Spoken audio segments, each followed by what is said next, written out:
Tonight, we drift back to a place where time stands still, a city beneath a mountain, wrapped in silence and ash, its people frozen in the midst of ordinary lives. Beneath crumbled rooftops and faded walls, the echoes of daily rhythms remain, unspoken conversations, unfinished meals, footsteps that never reach their destination. As you close your eyes and let the noise of the day fade, imagine the warmth of the southern Italian sun. Picture narrow stone streets filled with colour and sound, the scent of bread and olives in the air, the hum of voices rising from a marketplace. Life here was vibrant, familiar, full of purpose, until one day it vanished. Pompeii was not a myth, it was real. Its people laughed, worked, worshipped, and loved. And though their world ended in a single unimaginable moment, it was also preserved, held gently beneath layers of ash, untouched for centuries. Tonight, we return to that world. Slowly, quietly, we'll walk through its streets, step into its homes, and listen to the whispers of a city caught between life and loss. This is the story of Pompeii, a city frozen in time. This is Drift Off to History, where we bring calm stories for curious minds. Chapter 1. The Origins of Pompeii.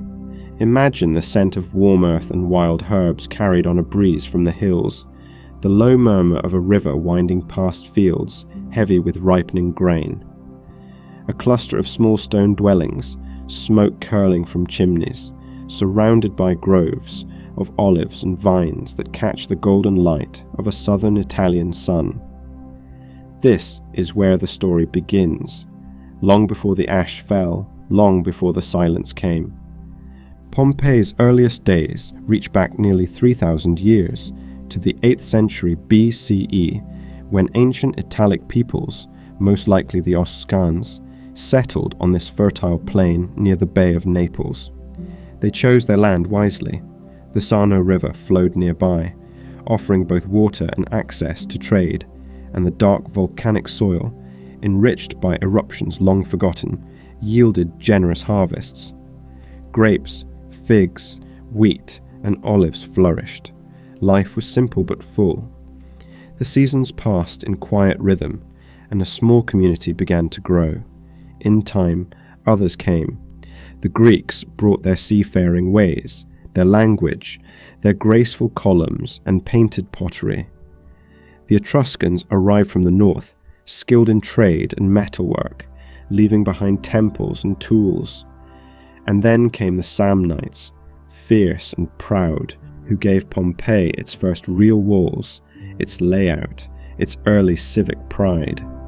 Each wave of newcomers added a layer to the town's identity, like frescoes painted over older colours. And then came Rome. In 80 BCE, Pompeii was absorbed into the Roman Republic. No longer a small independent town, it became a municipium, a city with rights, responsibilities, and Roman citizenship. With this came transformation. Streets were paved in orderly grids, public buildings rose at the city's heart, a forum for commerce and politics, grand baths for cleansing body and spirit, and an amphitheatre for blood and spectacle. Latin became the language of power. Roman customs mingled with local ones, shaping everything from daily rituals to religious beliefs. By the 1st century AD, Pompeii had flourished into a thriving city of some 12,000 people. The harbour bustled with trade. Ships brought in amphorae of wine, fine glassware, exotic spices, and marble from distant shores. Villas stretched out in elegant lines, filled with colourful frescoes, fountains, and gardens. Taverns buzzed with conversation. Bakers lit their ovens before dawn. Farmers brought their produce into the marketplace at first light. And everywhere, there was movement, purpose, and life. Pompeii wasn't grand like Rome, But that was its charm. It was personal, human, full of quiet detail and gentle routine. Wealthy merchants lived beside potters and weavers. Children splashed in fountains. Dogs slept in the sun. And life for most was predictable, safe, and always rising quietly to the north was the mountain. Mount Vesuvius had not erupted in generations, perhaps not in thousands of years. To the people of Pompeii, it was part of the landscape, no more threatening than the sea or the sky. They farmed its slopes. They bathed in its mineral springs. They told no stories of fire or ash, because none remained in living memory. The mountain was simply there, watching, silent, still. And so, Pompeii continued to grow, a city built in confidence, a city that belonged to its time, yet would one day outlive it. Its foundations were ordinary, soil, stone, and story.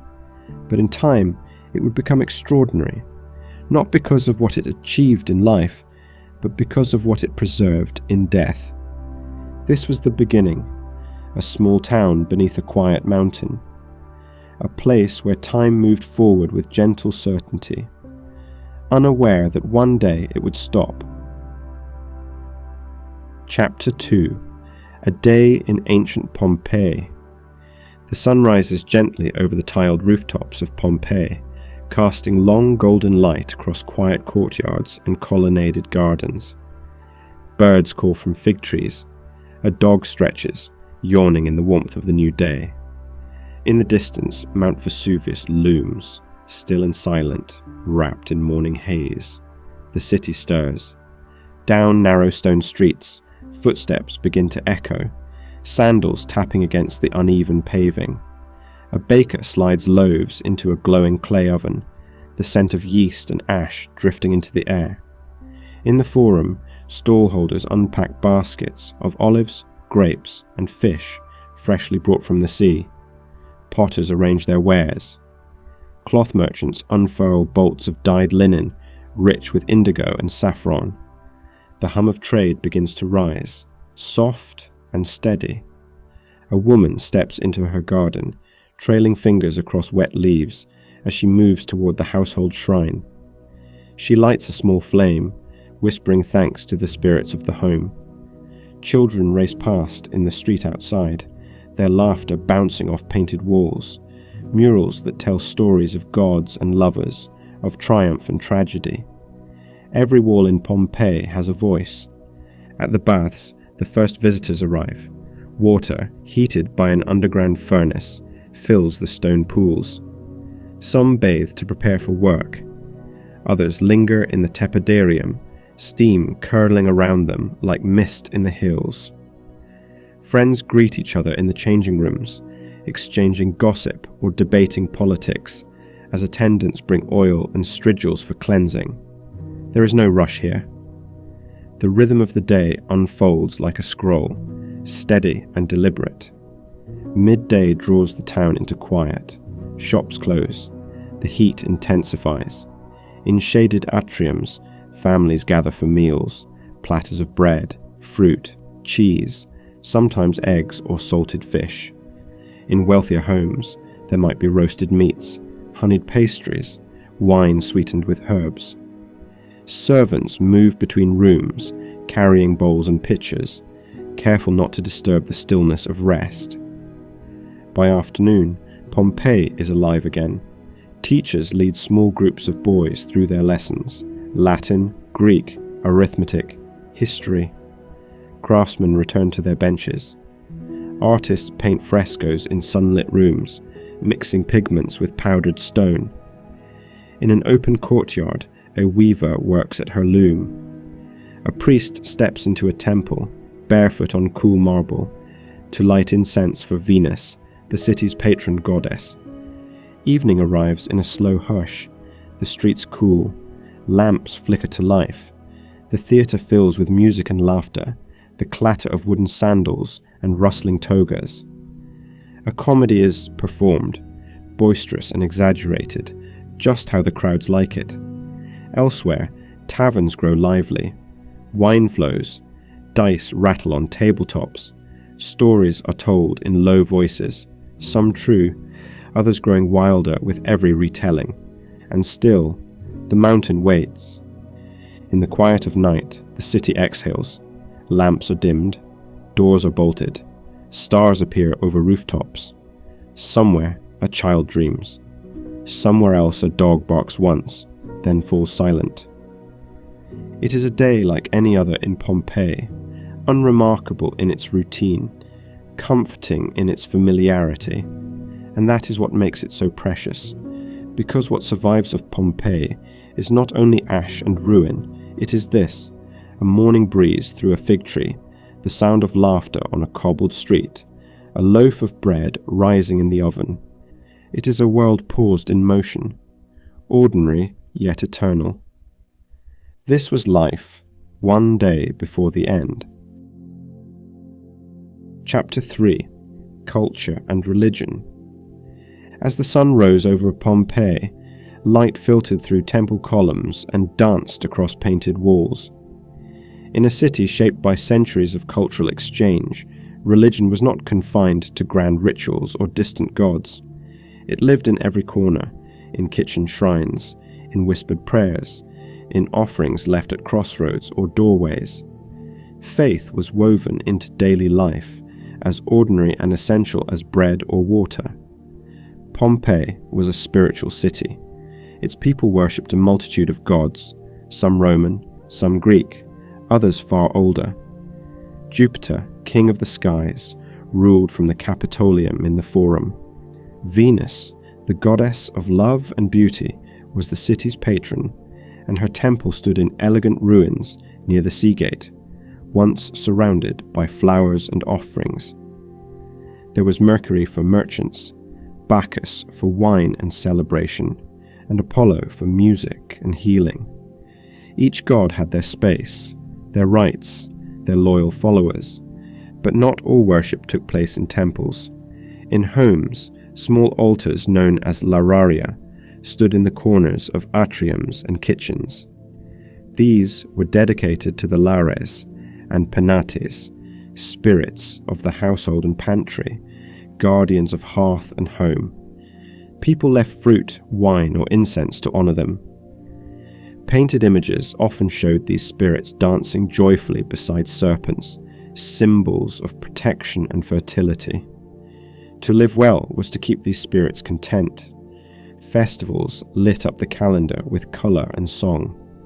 There was the Lupercalia, wild and ancient, with rituals meant to drive out evil and ensure fertility. The Saturnalia, held in December, turned the world upside down. Slaves dined as masters, and laughter echoed late into the night. During these times, Pompeii became a place of revelry and freedom, where social roles blurred and joy poured into the streets. And yet, religion in Pompeii was not always light-hearted. There were mysteries too, rituals hidden from public view, practiced in secret. The Villa of the Mysteries, just beyond the city walls, holds frescoes unlike any others.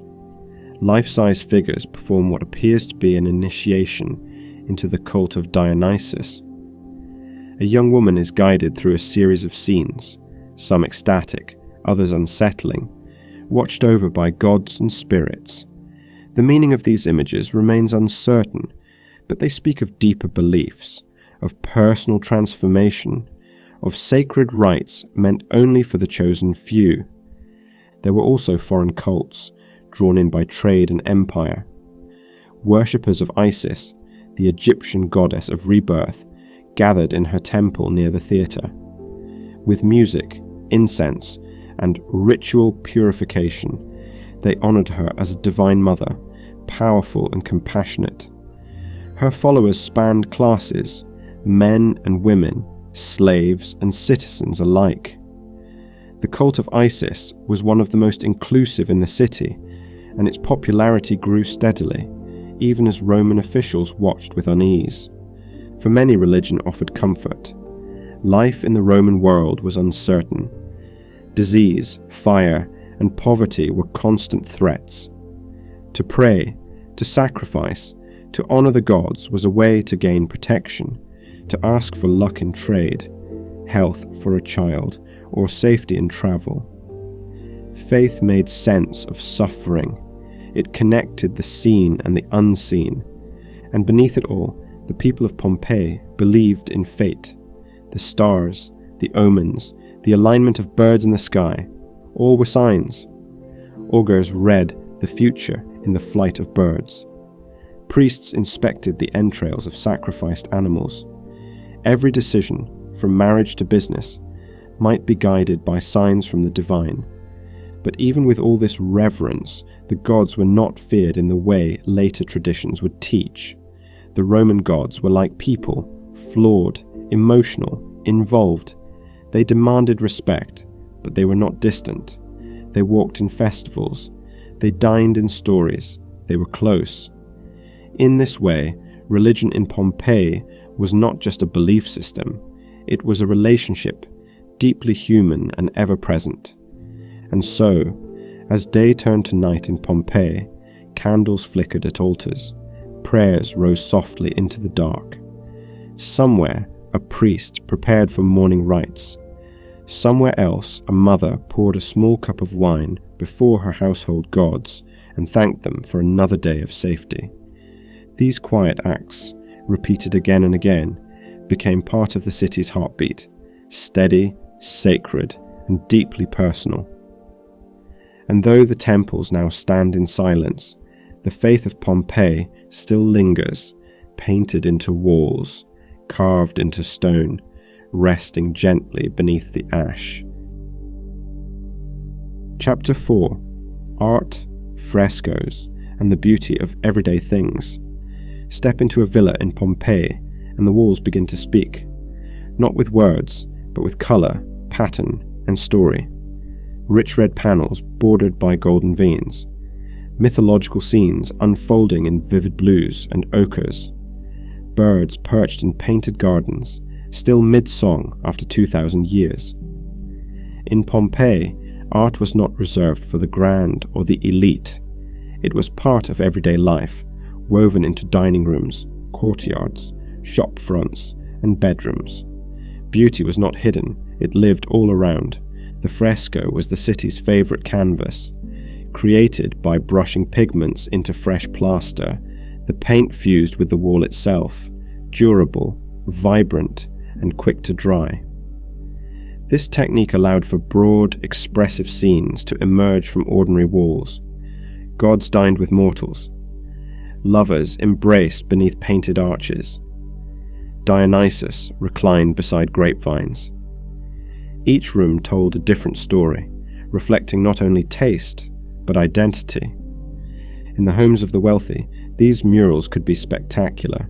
The house of the Vetii, one of Pompeii's best-preserved residences, is adorned with scenes from mythology and theatre, delicate, dramatic, often playful. Here, Hercules wrestles serpents.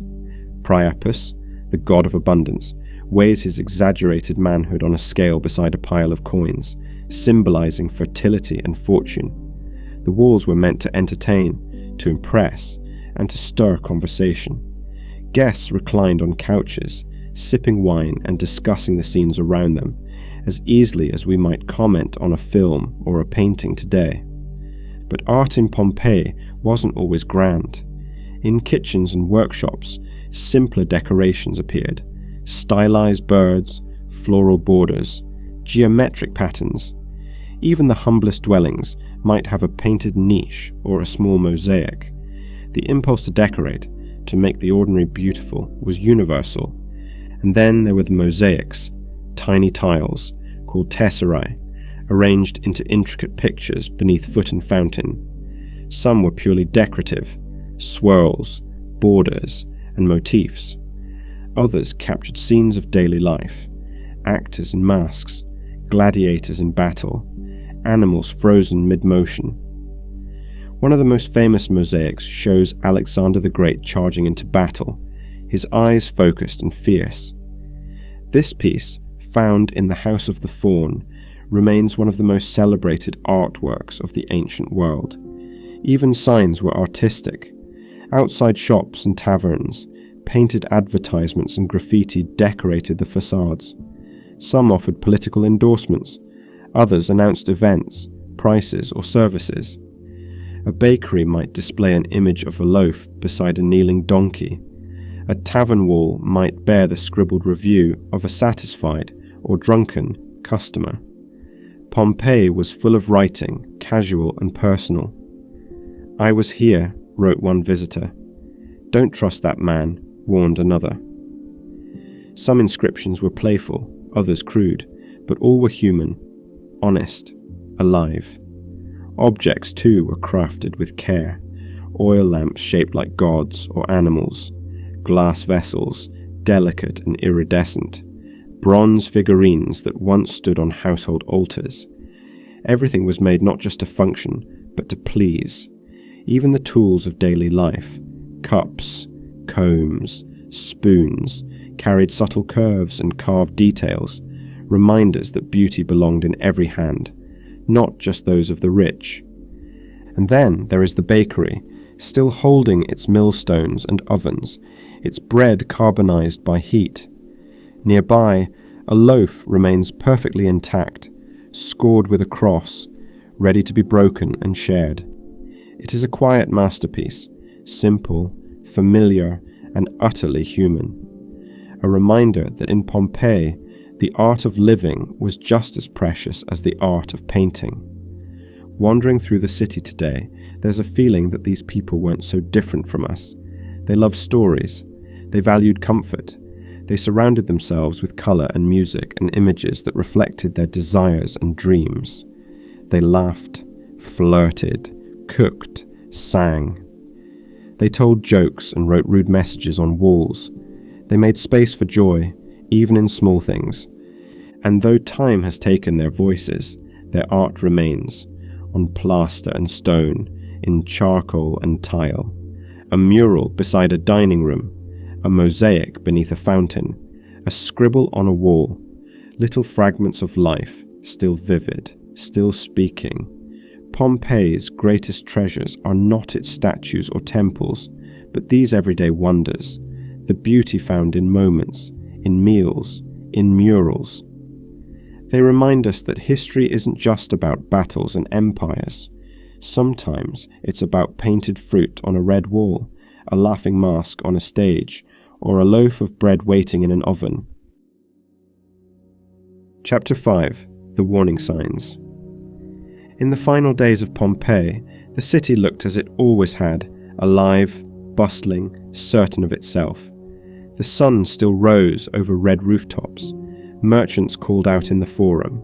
Bread baked. Fountains ran clear. But beneath the surface, something had changed. The mountain was stirring. Vesuvius, once thought harmless, had begun to shift. Small tremors shook the city from time to time, barely noticed or casually dismissed. Earthquakes were not uncommon in the region. The people had felt worse before. 17 years earlier, a more serious quake had damaged buildings and temples. Repairs had taken time, but life had gone on. This was a land that moved. It was simply part of living there. But these tremors were different, more frequent, more insistent. Still, no one imagined they were signs of something greater. There were no words yet for volcano, no understanding of what lay beneath Vesuvius. The mountain had been silent for so long that it seemed part of the earth itself, solid, eternal, and still. Then came the animals. In the days before the eruption, creatures began to behave strangely. Dogs howled and fled. Birds vanished from the skies. Livestock grew restless, uneasy. Some were said to have refused food altogether. People noticed, but again, they found simple explanations: a change in the weather, a passing illness, nothing more. At the port, the sea retreated briefly, revealing the muddy floor of the bay. Some may have paused to watch, puzzled, but no one could connect it to the mountain's breath, drawing inward before it roared. There were, too, the stories later told of wells running dry, of a strange stillness in the air, of an unusual heaviness in the sky. Perhaps they were true. Perhaps memory softened and shaped them in the years that followed. But something had shifted, not just in the earth, but in the feeling of the place. Something ancient and unknowable was awakening. And then came the 24th of August, 79 AD. It began without warning, sometime just before noon. A sudden, violent explosion cracked the air, so loud it could be heard dozens of miles away. A great column of smoke, ash, and pumice shot upward from the mountain, darkening the sky and blotting out the sun. The people of Pompeii looked upward in confusion. Some ran, some prayed, some simply stood and watched. It was the beginning of the end, but the day before, the hour before, there had been no alarms, only small, quiet warnings, lost in the rhythm of daily life. Warnings no one understood until it was too late. Today, we can trace the signs, measure the gases, read the pressure, map the fault lines. We know what they didn't, we know what to fear, but they didn't see it coming. Because to them, Pompeii was safe. The walls were strong, the streets were full, the mountain was beautiful, and the end was still unimaginable. Chapter 6. The Day of Destruction. The morning of August 24th, 79 AD, began like any other. The sky was clear. The sun warmed the rooftops. Traders opened their stores in the forum. Bakers lit their ovens. Children played in the streets. There was no fear, no hint of the darkness to come. Life moved forward in its familiar rhythm, and then, just before midday, the earth trembled. A sound rose, deep, thunderous, unnatural, not from the sky, but from the mountain. Vesuvius had awakened, and with it came chaos. A great column of smoke, ash, and burning stone shot high into the air, climbing kilometers above the summit. Light vanished. The sky turned black. Day became night. From the streets of Pompeii, people watched in confusion and awe. Some fled toward the city gates, toward the countryside and the sea. Others stayed, unsure of what they were seeing. Pumice began to fall, first as small pebbles, then as stones the size of fists. Roofs collapsed. Fires broke out. Panic spread. The ash thickened. People covered their mouths with cloth, shielded their eyes, stumbled through streets already buried ankle-deep in grey. The air grew hot, choking, impossible to breathe. Many sought shelter indoors, hoping stone walls would protect them. But the weight of falling debris crushed buildings. Streets became mazes of rubble and smoke. All the while, Vesuvius roared. By evening, the city was nearly unrecognizable. Ash covered everything. Darkness held firm. Lightning cracked through the plume above like divine anger. The sea writhed, the shoreline changing shape with each tremor. In nearby Herculaneum, closer to the volcano, superheated gases rushed down the slopes, silent, invisible, inescapable. And then came the surges. Shortly after midnight, the first pyroclastic flow reached Pompeii. It was not fire in the way we imagine, but something worse, a wave of gas and ash, hotter than boiling water, moving faster than a racing chariot. It tore through the city in moments, filling streets, smashing doors, vaporizing breath. Those who had not escaped were overtaken in seconds. Many died where they stood or sat, arms raised, mouths open.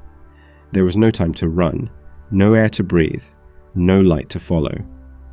Surge after surge followed through the early morning hours, each one more violent, each one sealing the city further in ash and silence. By dawn, Pompeii was gone, buried, still. For nearly 2 days, the eruption continued, and then, as suddenly as it had begun, the mountain grew quiet once more. The plume faded, the earth stilled. A silence settled across the bay, heavy and absolute.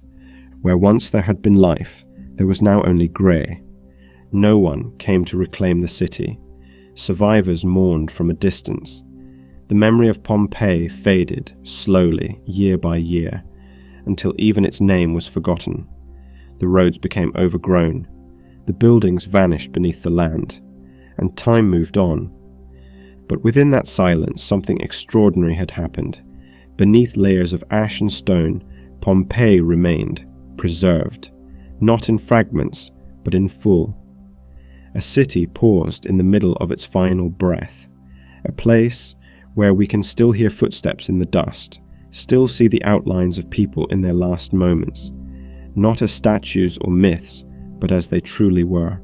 The eruption of Vesuvius was a tragedy beyond imagining, and yet, in its fury, it gave us a gift no history book could offer, the chance to witness life, frozen forever in the act of living. Chapter 7. Buried and forgotten. When the ash settled and the fires burned out, all that remained of Pompeii was a grey, lifeless mound. No rooftops, no streets, no voices, only silence. A silence that would last for centuries. In the days after the eruption, survivors may have returned briefly, to mourn, to search, to recover what they could from the edges of the ruin. But the city itself had vanished. The weight of volcanic debris made it nearly impossible to reach, and the pain of loss was too fresh, too sharp. People moved on. New lives were built elsewhere. The name Pompeii faded from common speech, like a dream upon waking. Over time, the land healed. Grass crept across the slopes. Trees took root. Farmers ploughed the soil without knowing what lay beneath their feet. Roads were rerouted. Towns rose nearby. The city, once so full of light and laughter, now rested in darkness, preserved by nature, hidden by time. For almost 1700 years, Pompeii remained untouched. Its walls, its homes, its people, all sealed in quiet. The world changed around it. Empires rose and fell. Languages shifted. Maps were redrawn. But beneath it all, Pompeii waited. There were whispers, of course, stories passed down in fragments, of a lost city swallowed by the earth, of ruins buried somewhere near the Bay of Naples. Occasional discoveries were made, bits of marble, pieces of pottery unearthed by ploughs or storms, but no one understood their origin. No one imagined an entire city lay just below the surface. Then, in the mid-18th century, curiosity stirred once again.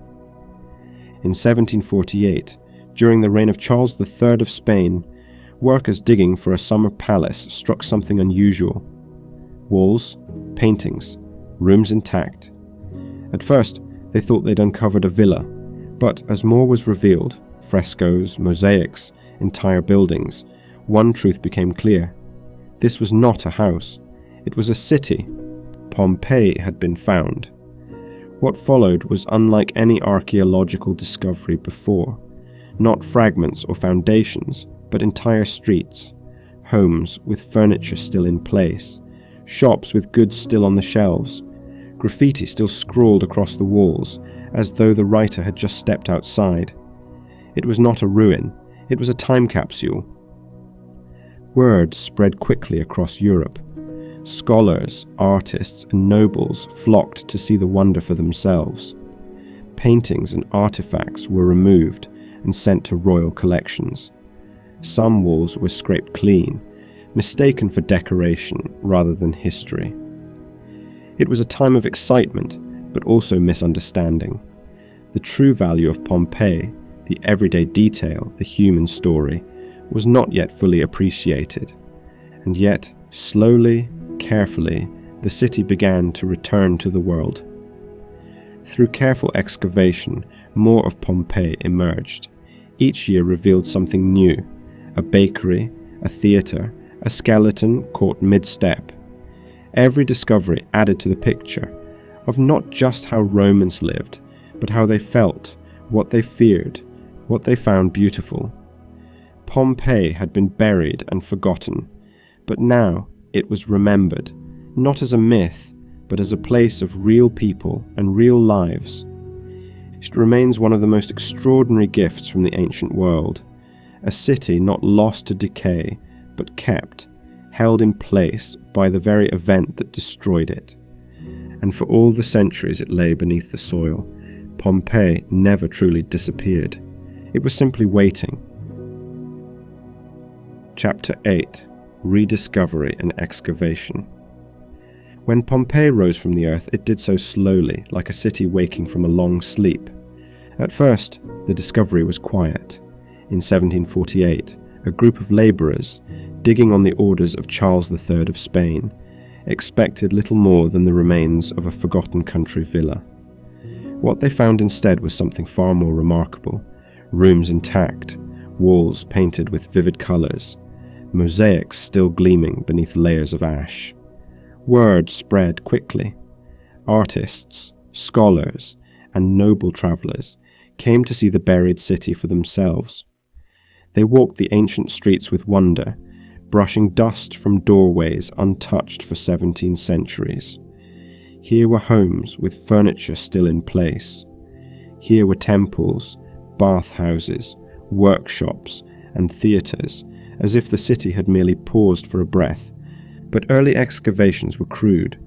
Driven more by curiosity than science, workers often removed artifacts without care or context. Frescoes were scraped from walls and sent to royal palaces. Treasures were unearthed and scattered across Europe. Much was lost. Much was misunderstood. Pompeii became a curiosity, an ornament of empire rather than a story waiting to be told. Still, the city endured. As the 19th century dawned, archaeology began to evolve. Scholars brought new tools, new questions, and a growing sense of responsibility.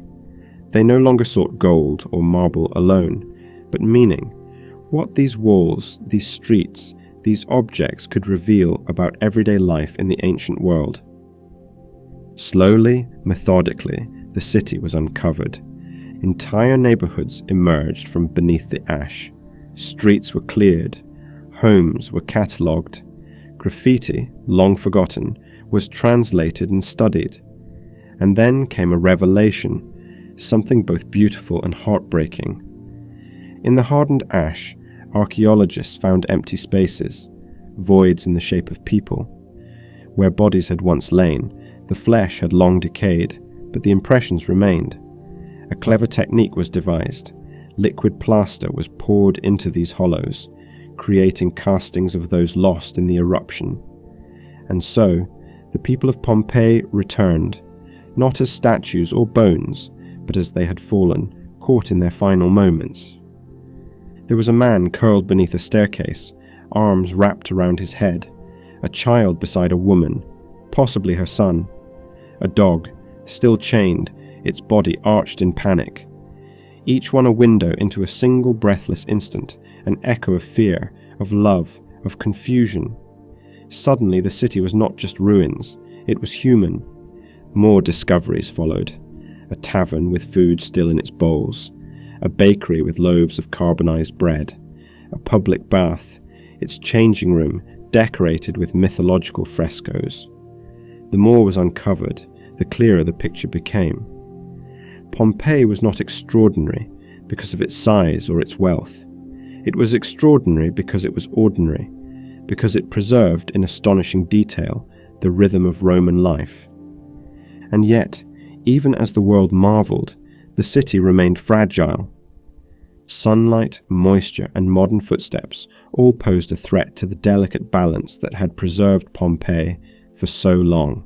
Frescoes faded, walls crumbled, artifacts disappeared. For a time, the city, once lost to nature, risked being lost again, this time to tourism, time, and neglect. But hope remains. In recent years, renewed efforts have been made to protect and preserve Pompeii. Advanced technologies, laser scanning, digital mapping, even 3D modelling, now help archaeologists explore without harm. International teams worked together to stabilize walls, restore art, and uncover new areas with greater care than ever before. Even today, new discoveries are being made. In 2020, a ceremonial chariot was found, perfectly preserved. In 2023, frescoes in a hidden dining room revealed banquets filled with myth and pleasure. The city continues to speak, to share, to reveal. Pompeii is no longer forgotten. It is studied, protected, and cherished, but it remains what it always was, a place between worlds, between the living and the lost, between history and memory. And as we walk its ancient streets, we do not just look at ruins, we listen to footsteps long faded, to laughter caught in stone, to a city that once lived and still lingers. Chapter 9. What Pompeii revealed to the modern world. When archaeologists first peeled back the layers of ash that covered Pompeii, they didn't just uncover a city, they uncovered a mirror of ordinary life paused in an instant. Before Pompeii, much of what we knew about the Roman world came from monuments and manuscripts, temples, emperors, epic poems. But those spoke of the powerful, the elite, the grand sweep of empire. Pompeii told a different story, one of shopkeepers and stonemasons, of housewives and street performers, of meals and markets and moments. It revealed the texture of daily life, not in theory, but in tangible detail. A loaf of bread scored for easy sharing, a wine jug marked with the vintner's name, graffiti scribbled by a bored teenager or a love-struck poet. Nothing imagined, nothing polished, just life, exactly as it was. We learned how Romans ate, not just banquets in marble halls, but snacks from street stalls and bread baked in communal ovens. We learned how they bathed, how they shopped, how they worked, how they played. We found games left mid-match, tools set down beside unfinished tasks, candles burned low beside unmade beds. From the artwork on their walls, we saw what they valued: myths, pleasure, beauty, and laughter. From their plumbing systems, we saw the sophistication of their engineering: public fountains, flowing water, and heated baths. From their taverns and amphitheatres, we saw a love of community, performance, and noise. And from their temples and shrines, we saw how faith filled their homes and streets. But most of all, Pompeii revealed the Romans as people, not symbols, not shadows, their fears, their jokes, their relationships and routines. They walked the same kinds of paths we walk, loved as we love, worried as we worry. Their world was different, yes, but also familiar, achingly so. It also showed us something humbling, how fragile civilization can be. A city full of promise, silenced in hours. Homes reduced to ash. Futures ended mid-step. And yet, through that destruction, something was preserved. Not just objects, but emotions. Not just facts, but feeling. To walk through Pompeii today is to feel that closeness.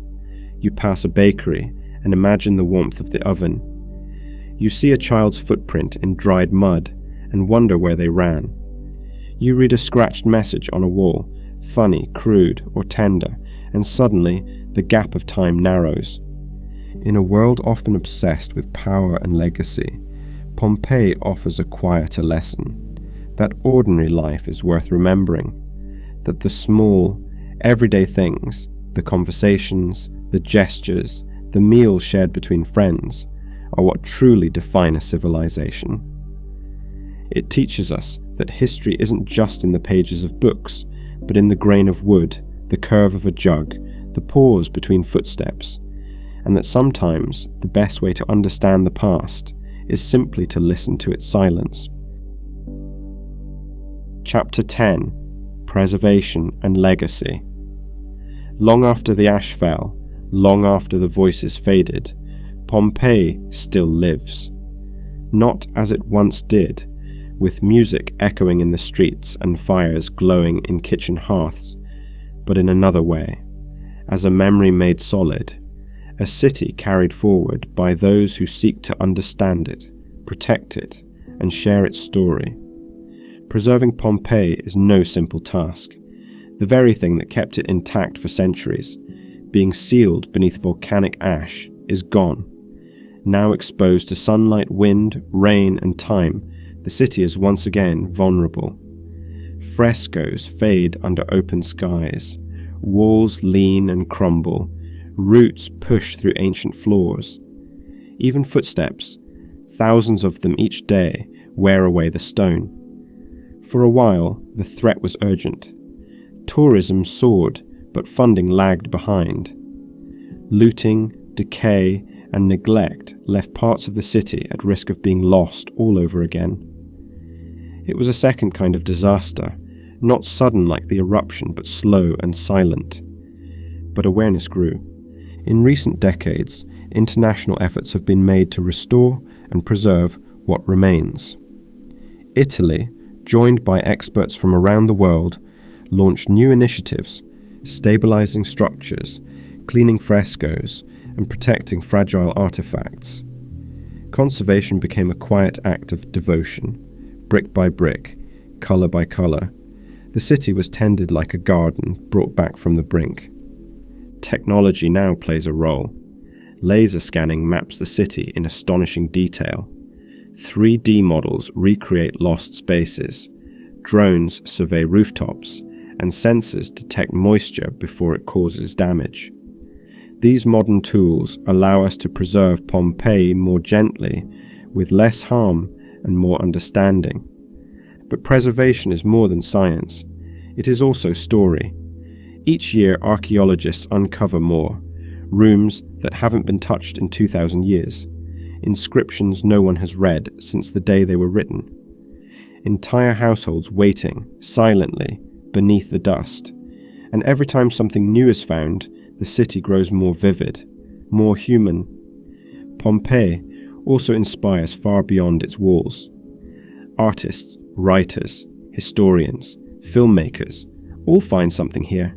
A painting on a villa wall, a fragment of a letter, a body caught in its final moment. There's something deeply moving about a place where time stops so completely and yet speaks so clearly. And so, the legacy of Pompeii stretches far beyond Italy. It lives in classrooms and museums, in documentaries and dreams. It reminds us of what endures when empires fall. Not just monuments, but moments. Not just power, but presence. It teaches us that the past is not distant. It is always just beneath the surface, waiting to be uncovered. And when it is treated with care, it can still shine. Pompeii's preservation is not just about history. It is about humanity, about choosing to remember, choosing to protect, choosing to listen to the silence of a city and keep it alive. Chapter 11. Time Standing Still. There is a stillness in Pompeii that lingers long after the footsteps fade, a stillness that settles into the quiet spaces, between fallen stones and sunlit walls, in the shadows of courtyards and the hush of empty rooms. It's not the stillness of death, nor the emptiness of ruin. It is something deeper, the stillness of a moment held, untouched, waiting to be seen. Pompeii did not ask to be remembered. It did not seek legacy or grandeur. It was a city like any other, alive in its own time, unaware of what the future held. And yet, through tragedy, it became a gift, a place where time did not erase, but preserved, where the past was not lost, but merely hidden, like embers beneath ash. In Pompeii, history feels close. The line between now and then grows thin. You can see it in a painted garden, hear it in the worn groove of a doorstep, feel it in the curve of a ceramic bowl. The people who lived here are not gone. They are simply paused, mid-step, mid-sentence, mid-song. And in that pause there is something timeless. As we walk away from Pompeii, let us carry that with us, the quiet reminder that every day, every small moment is part of something larger, that the ordinary is extraordinary, that the past is never truly past. It echoes in the stones beneath our feet, in the words left on walls, in the warmth of lives once lived. So now, as the streets grow still, and the sky over Vesuvius fades to dusk, we return to the present. But something of Pompeii remains with us, a city frozen in time, a whisper beneath the ash, a story once lost, now remembered.